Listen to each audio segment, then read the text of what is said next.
financial commercial break. This is Smart 24, and I'm your host right here on the financial markets. And I'm bringing you the latest of what's happening in the world of the stock market and what's happening in the world of markets in general and what's influencing the stock markets and many other markets. And I'm working with Muriat and also my colleague who was here before, Marcelino, who took us through the trade dawn, which is basically forex trading if you would wish to actually learn how to trade forex and so much more. So, well, just before we get into, yes, now this is Market Watch. We're gonna be looking at so many other stories just right before we get to the real table just right up there above. But here you can see that what a Russia date default would mean for financial markets as Ukraine invasion continues. So, of course, there is a lot of there is so much actually to basically worry, most especially about the war that's basically happening in Ukraine, the Russian invasion. So it has indeed destabilized so many markets and also a bit of disrupted the world financial systems and also business supply chains and so much more. Of course, with a war of this caliber, everything, most of the things must be indeed affected. And now, of course, yes, so as we basically look into other stories, Apple can withstand production disruptions in China. And I say, of course, this is some of the news right here. Apple, a global brand, it says it can indeed withstand production disruptions in China. So this is a very important thing to note. So just here as well, some of the big news is that the the Fed in the US is basically to hike interest rates. The Federal Reserve Bank in New York is basically to hike interest rates Wednesday, and this is undeterred by lack of visibility on Russia-Ukraine war's impact. This is very important. So here it's basically also saying that stock markets again fall this morning as a combination of rising COVID-19 cases in the US, in China, the war in Ukraine, and worries about the Federal Reserve raising interest rates this week for the first time since 2018, all knocked investor confidence. So you can see why sometimes markets really do shift here and there, and this is just one of them. So any slight announcement anytime can basically cause some sort of movement in the market, either upward or downwards, depending on what is happening. So when you look here as well, you have 10 years ago, Greg Smith called Goldman Sachs toxic and destructive in his very public resignation. So many of these companies basically have indeed, like Goldman Sachs and big titans in the financial industry, titans in the tech industry, many of them have basically actually withdrawn their operations from Russia because of the war. And probably you can see some very huge impacts in terms of economic impact right in Russia and also all across the world as we speak right now. So even more, so it is showing here that also, of course, the morning beat is that probably more red lines are ahead. There are more red lines ahead in terms of the anticipations and uncertainties around this whole system. So here it also says that probably oil tumbles to two-week low on Ukraine talks, fears over China demand. So this is basically it with some of these stories that are basically transpiring all across the globe. So, however, we should know that the shares are down as we speak right now. Let's just have a look. Let's just indeed just dive into, let's now dive into at the top of the page to just have a look at that table so we can see exactly what it is all about. It's just right over here. You can see that we have our market watch indices just right over here. So these are the indices as we can see them just right over here. If we may basically just go up a bit more, you will see that there are different live stock market indices, and they're very, very important because these are now very live. If we may actually go up a bit, just right here, you will see different market indices and their performance. So it is very important to also note. Yes, so this is very wonderful. So now, if you actually look at the Dow Jones, the Dow Jones index is being reflected here as, well, there's some bit of an upward movement as we speak right now, and that's by about 1.05 points, but not much of a movement in terms of percentage, but because it's basically the value is so huge, 32,945.24, that's the value, and so you have 1.05 points gain. Almost there is no change, so it just remains 0.0%. When you have a look at the S&P 500, the S&P 500 is also right now, as we speak, is down by 0.74%. 0.74%, and that is an equivalent of over 30 points off the value on average of all these 500 companies that are being tracked by the S&P 500 index. So that is it with the 500, the S&P 500.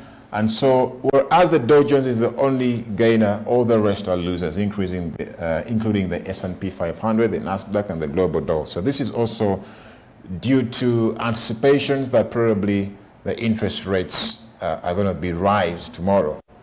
The Fed in the United States is going to rise the interest rates. So basically you see that investor confidence is kind of like low as we speak right now. So that is the cause, most especially, amidst other causes, of course. If you may have a look at the NASDAQ as well, the NASDAQ right here is indicating that there is a downward movement of about 2.04%. That's the NASDAQ. The NASDAQ is a stock exchange, and it has its own index that is called the NASDAQ. So the NASDAQ is tracking down those companies listed on the stock exchange, in the United States. And so therefore right here, as you can see, it's indicating a downward movement of 2.04%. And we can see also that that's an equivalent of losing about 262.59 points off the value of the NASDAQ. So that is a very, very important thing to note right over there. So all these indices are showing downward movements because the Fed is basically just announced that the interest rates are going to rise in the United States, and thus investor confidence is quite low right now as we speak.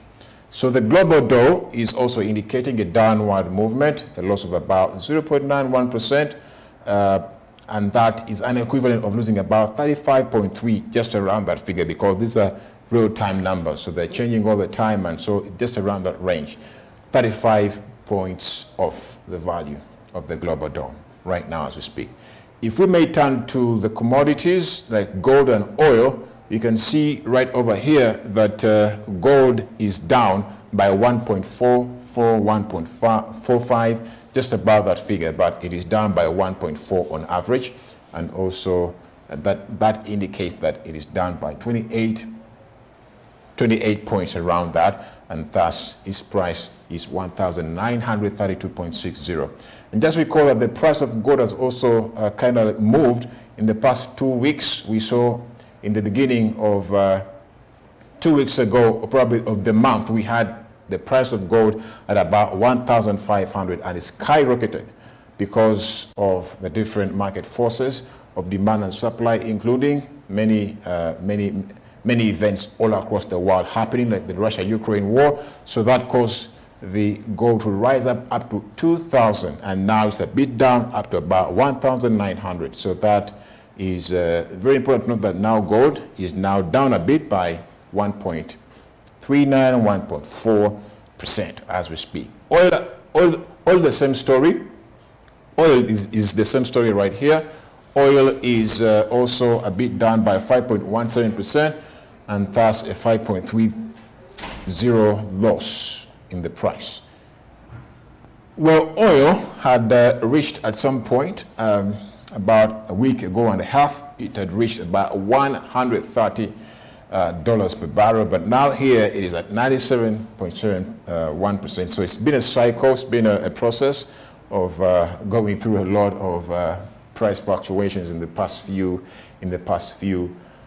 weeks because of the Russia-Ukraine war, and of course other underlying factors just right in there that we can explore right now. However, let's now turn to Europe and have a look at some of those general indices just right over here. In Europe, probably you will have, in Europe just right over here, you'll have a look at, yes, all markets in Europe are down as we speak. So that is also quite something very important to know. So the FTSE, the Financial Times Stock Exchange 100, tracking down 100 best performing public listed companies in the Great Britain, it is showing that probably the share prices on average, or probably the value of the stock on average, is down by 1.48% on average, and thus a 106.20 points loss. That's interesting. The DAX is also down by about 2.09%, and thus indicating a 291 point, about 0 and 292. Just in between there, 292.9, 291.1, just around that figure. So that's where it is basically playing around. So it is also down by 2%, over 2%, the DAX from Germany. The CAC 40 from France, tracking down 40 companies, best public listed companies in France, is showing here that it's also losing by about the value is down by about 2.13% and 135.56, just around that figure off right now as we speak. So it's just around that figure. But by close of the day, we hope to see much more better results. So let's see what happens. The IBEX 35 from Spain, here is indicating a 1.48 loss in the value of the stock, and also thus indicating about 120 points off. So right now as we speak. So these numbers will change all throughout the day, and probably by close of business we can see what's really transpiring and going on over there. The stocks 600, tracking down these 600 companies in Europe, about from 17 countries. The stock 600 is tracking them, and it is telling us that the stock is down by 1.89% on average, and thus an 8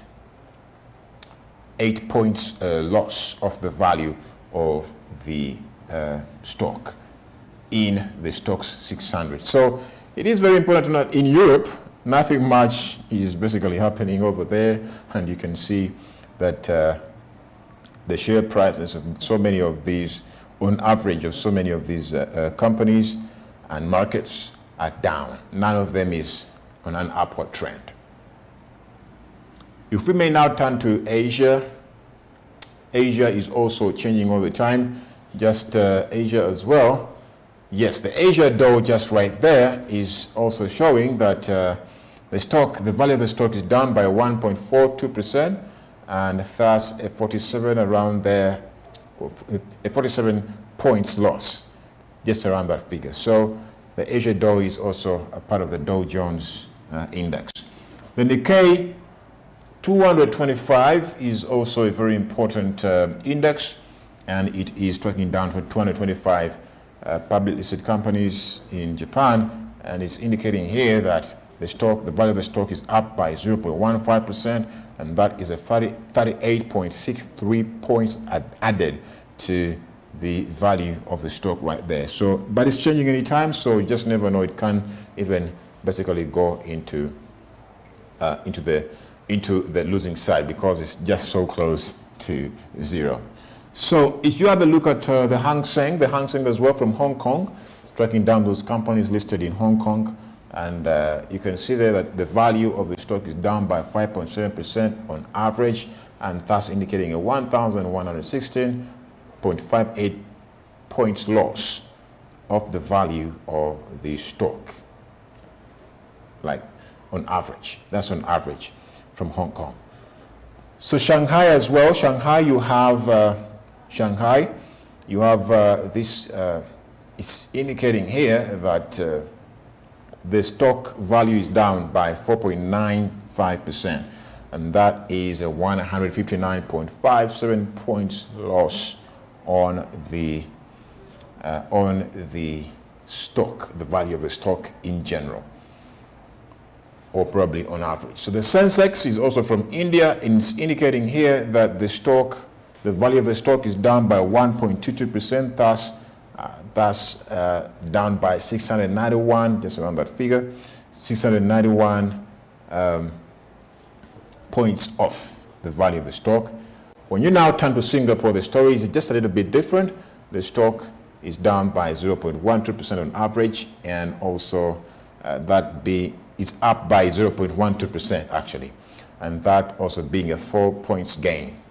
So right now as we speak, but that figure can change also anytime. So that's just the clue. So we have two gainers. Japan and Singapore are gaining right now as we speak, and all the rest, Asia, Hong Kong, Shanghai, and the Sensex India, they are all basically losing as we speak right now. If we may actually have a look at the rates right here as well. If we may have a look at the rates as well, just right here as well. So these rates are more like bonds, and we also term them, they're part of the fixed income